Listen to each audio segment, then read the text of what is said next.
Well, Juice Plus, I am so excited to have this beautiful woman sharing with us today, and for many, many reasons. First of all, she's part of an industry that I am so passionate about, that we are all passionate about, and you're going to find out why she is as well. But also because she has become a dear friend over the years that I've gotten to know her. And so she has a heart for this profession, just like I do, and I know that she's going to bless you with some amazing content today. So first of all, Gillian Stapleton, thank you so much for sharing with us. You are officially the CEO of the DSA of Australia, but I know that your job kind of really encompasses so much more than that. So first of all, thank you for being here. And second of all, who are you? Share with our amazing audience who you are. Oh, thank you so much. So such a lovely introduction. And yes, Celine, I would edify that and say you and I have become great mates. And I love following you on Instagram. I love watching the 75 Hard, and I'm so excited about that. And that inspires me, even though I'm an avid exerciser as well. It just shows me what you've been doing is we can always aim higher. You think you might be aiming high, and then you go, no, I can go higher. It's a great question. What gives me the right, to represent each and every one of your members at direct selling level? And I'll tell you more about direct selling. But I think what gives me the right is that I've walked in your shoes. So each and every one of you watching this, I've walked in your shoes. So in 1993, my life hit a crossroads. I was lecturing in a university and a college. I had 2 young children and really thought I had it all. I was the first one in my family of 6 to go to university. I got a degree and everybody was, and I thought I'd aimed high. And suddenly realized that, whilst I thought I could have it all, having it all wasn't as much fun as I thought. And I was actually really struggling. Well, no, I wasn't particularly, but my daughter, who was 5 at the time, struggling with not being picked up from school by her mum. And the childminder picked her up from school because I had another one who was 3. Ben was 3 at the time. And, I just realized that being a school teacher or a lecturer, which I thought was going to be amazing, wasn't that amazing, because when they're coming out of school or performing in assemblies or doing all these great things they do in school, I couldn't be there because I had to be in front of my class. And she was really stressed, suffering from anxiety, putting her to bed at night when she said, oh, every other mother's at the school gate. And whilst we know that's not true, it's true in her world. And so I took the decision to take a year out of my career and just settle her down. And within 2 weeks, my husband said to me, I think you better find something to do.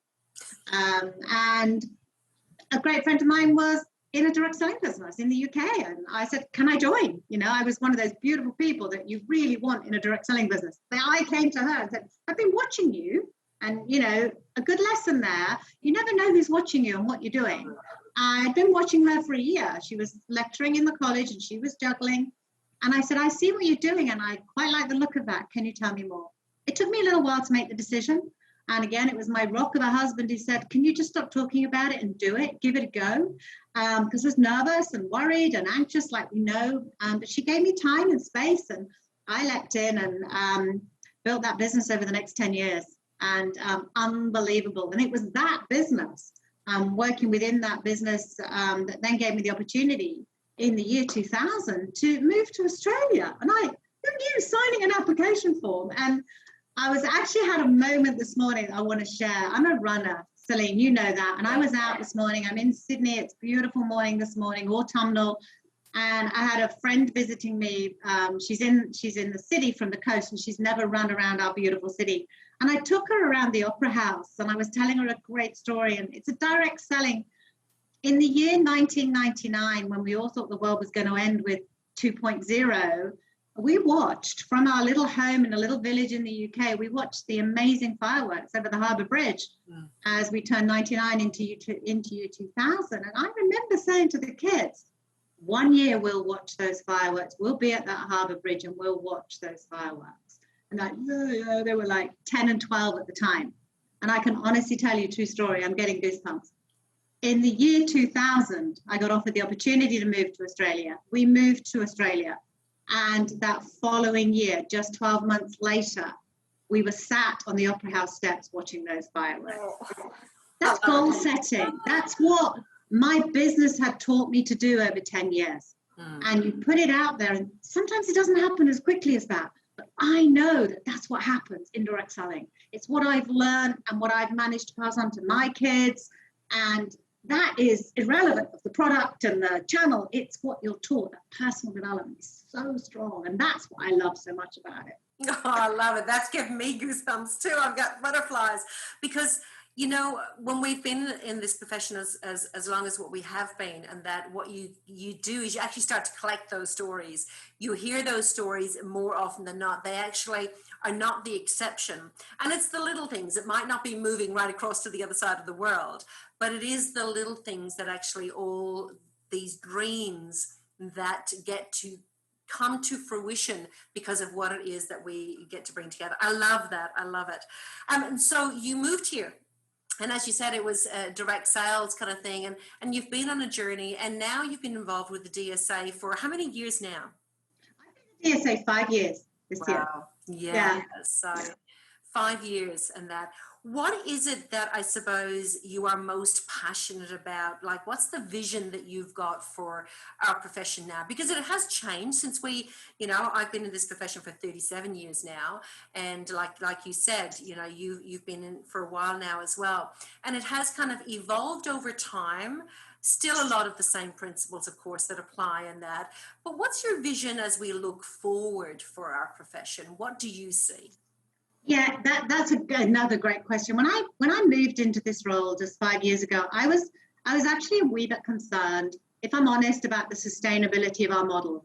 You know, it was getting tired, it was getting stale. And I remember running a conference for our executives, I think you were there, and it was called Disruption. Yes.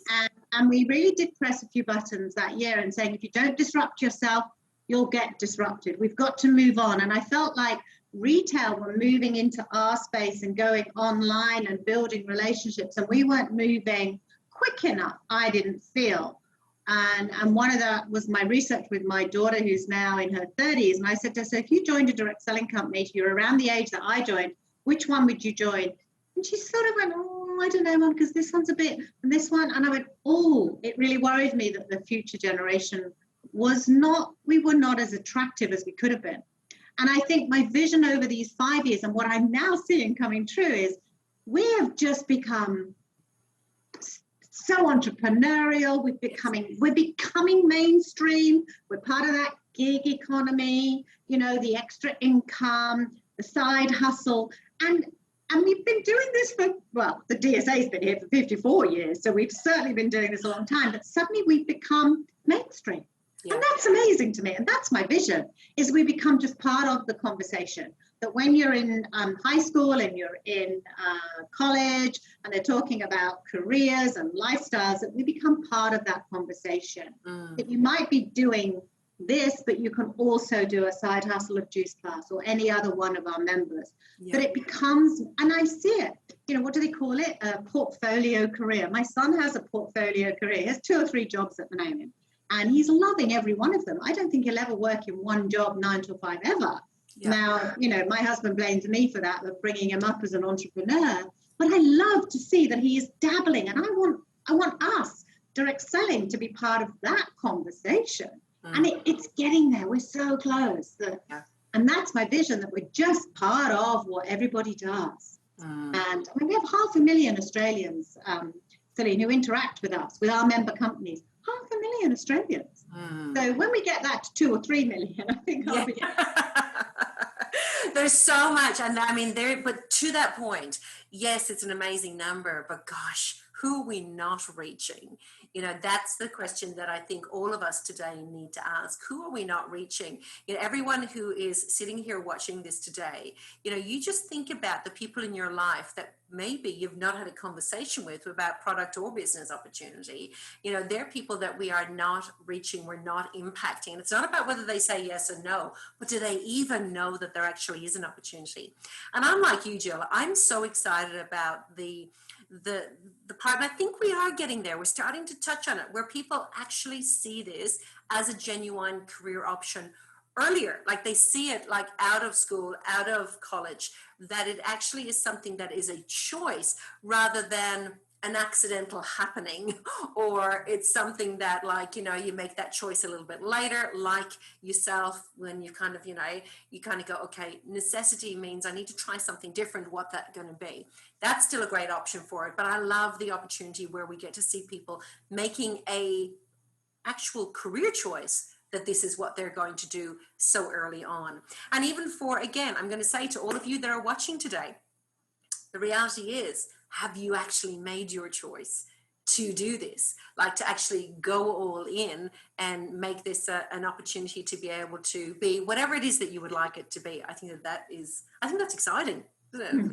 Oh, I never look back. And I know I dabbled around in that first year of running my business and wasn't sure. And it was, one of my sales directors, one of these amazing people that work at our corporate level, who said a few words to me. And I was actually a bit overwhelmed by looking at some of these top people who were, I was like, oh, filling me with a little bit of anxiety. And I'm like, I don't know, how do you ever get to be that person? And at that point, I was like, how do you ever get a mobile phone? Now I'd love to throw mine away. But I aspired to having a mobile phone in 1993. Oh, wow, that's a sign of success. Yeah. And she said to me, and I've used this, and I know some of your Juice Plus attendees will have heard this before, is, Gill, how do you eat an elephant? One bite at a time. Stop worrying about the big picture. Take a small bite, a small step. And some of you may say, I wear this, I rarely take off my elephant chain. It's a chain of elephants. And following that, and I built my business, I won a trip, an amazing trip to the Caribbean, and on that trip it started to rain, and my husband and I ducked into the first shop, and there it was, like, really? And so it's been my motto in everything, not only in my direct selling business, in my running career, raising my children, that it's when you go all in and then you go, okay, one step at a time. And you take a breath and you do what needs to be done, and then stop worrying about how do you get to the top of the mountain. Just see yourself at the top and you'll work your way up there. And that to me is once I made that commitment, my business just soared. I love that. One of the things I wanted to ask you as well is, we've got all of our beautiful partners around Australia and New Zealand who are watching in today. And I suppose what I'd love to ask you is, why should they be proud that Juice Plus is a member company of the Direct Selling Association? That's a great question. So Juice Plus choose to be a member. What I want your partners and everybody to understand is you don't have to be a member. There are non-members of the DSA. It's not a legislative requirement in Australia. It is in other countries. But here, Juice Plus make the choice. And what that means is that you choose to hold yourself at a higher, again, we keep talking about aiming higher. You choose to hold yourself at a higher ethical standard than other companies. You choose that. You choose to commit to being part of our code of practice. And in order to do that, we as a DSA go through a really strict, strong due diligence process on our members. Because to me, and I think the partners will understand, to me it's about reputation. It's my reputation as the CEO of this. We don't allow everybody in. We have just actually refused a member because we didn't feel they met our high standard. So Juice Plus choose to do that. They choose to be self-regulated by the code of practice that you can find on our website. You choose to go above and beyond the Australian consumer law so that your partners and their customers are all got higher protections. I think that's amazing. It's choice that we all hold ourselves to a higher standard than we need to. I love it. Because I know that there's often conversations out there is, well, why do you need to be there? That's old fashioned. But again, I love it. I always liken it to, if I was dealing with say an accountant or a financial planner or whatever, someone that I knew that there needed to be a really strong trust relationship there, I would be checking to see if they were actually a member of their member, organization, because I would know that there would be certain levels, there would be certain things that they would need to actually do to ensure that they were acting in an ethical way and you could trust them. Yeah, and I think we talk about elephants. The big elephant in the room is it a legitimate ethical business? And in order to be a member of us, you have to be. Now, that's not to say that people, if they're not members, they're not ethical and honest. But I can tell you that we work very high level. We work with the ACCC, we work with the Therapeutics Goods Administrator, we work with the ATO, and literally on first name terms with these people. So they know, and your brand partners and consumers should know that when they're interacting with a DSA member, they are acting at the highest level. They are just putting themselves out there. And I think it's so critical in these days when reputation and trust in our industry is paramount. And let's not scoot around the room. You know, there's been some shonky things in our channel over the past years. We don't want a bar of that. We don't want to be met. And that's why we're very protective over who does join the DSA. Because we want to protect not only the reputation of the DSA, but Juice Plus and your brand partners. Because that to me, that's the main thing. That's the main thing. That's reputation. So I hope you're all hearing that, like, you know, us being a part of the DSA is so important and is actually for all of you. It's actually for all of you because it means that you can trust what it is that we do. You can trust that we are held at a high standard and we choose to put ourselves into that space to be held at that high standard. But the other thing that I absolutely love about what Gill and her team does is they advocate for us as well. At every step of the way, with every government body and all of those kinds of things, they're constantly looking at how can we also be the best from business perspective, but also how can we continue to win inroads for each one of you as partners in how you get to be able to do business. And so I know at times it might seem like, you know, legislation is slow and all of the rest kind of thing, and there is things that have to follow through. But I have to say, the fact that we partner with the DSA, and I look at it as an absolute partnership, is the fact that we, you know what, we do get to be able to provide you all with a business and a business model that will last way beyond our lifetimes. You know, people can do shonky things and all the rest, and it might seem like people are getting away with things, but at the end of the day, what really lasts is knowing that you're part of a body, both the DSA and then of course Juice Plus as a company, where we want to make sure that this is a long-lasting relationship, this is a long-lasting company, so that whatever it is that you're building now within your Juice Plus business, it's going to be here for years to come. Not just, you know what, 5, 10 years, but 50 years, 100 years. It's generational that you actually get to be able to build. So I'm excited about that. And I so appreciate you and your team, Jill, because I know literally it's a small team, but gosh, you are powerhouses.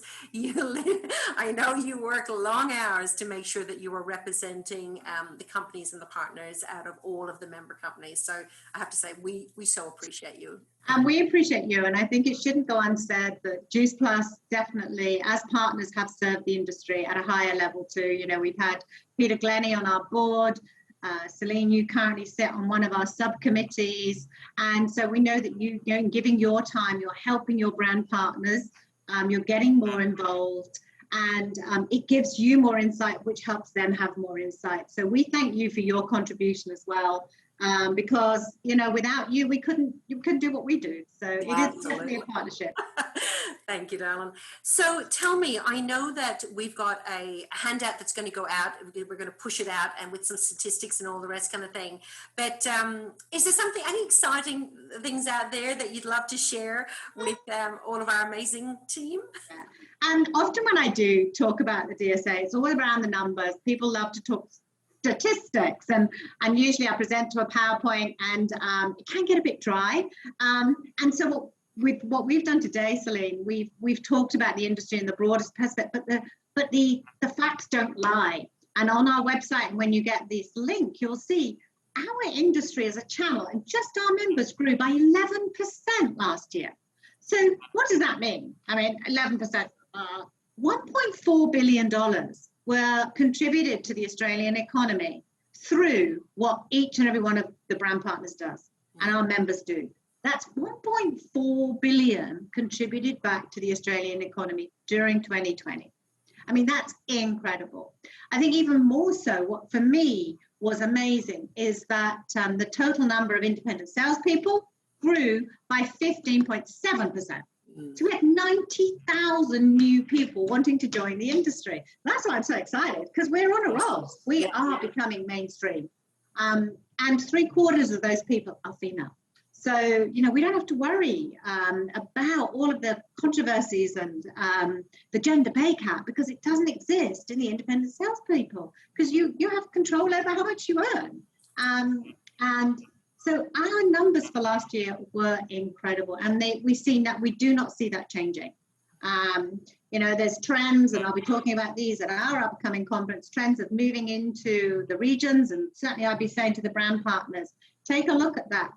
I think it was over 50,000. The net gain of people to the regions as opposed to the metro was over 50,000 new families have moved into the regions. So they're going to be looking for work. As companies start to bring people back to offices, they're going to go, I don't want to go back. I don't want that long commute. The potential is amazing. As these people in the more regional areas, and I know Juice Plus do really well in the regions, look to that. I myself have moved out of Sydney during COVID, and I won't be living in Sydney again. I'm one of those numbers. I live 4 hours away from my office. And I now interact with a whole heap of women who have chosen to do the same. The potential there is incredible. And I think the other key driver is we all saw everybody take note of their health and well-being last year. We do. And Juice Plus could not be better placed to help that curve. We won't go back. People who are now taking care of their health will continue to take a priority and take care of their health. And once they get that vision of feeling amazing, you don't go back from that. No, you don't. And it's, some really pertinent points there is, again, the opportunities, guys, that we've got now with more people moving to regional. And we have some amazing teams that are built out in our regional centres kind of thing. But we've got the opportunity for even more now because of those choices. People are not going to want to change and get back into the rat race per se on that. So most definitely. And then, as you say, the opportunity and the conversation around health has definitely elevated. So we have an opportunity to be able to be part of that discussion even more than probably what we have been in the past.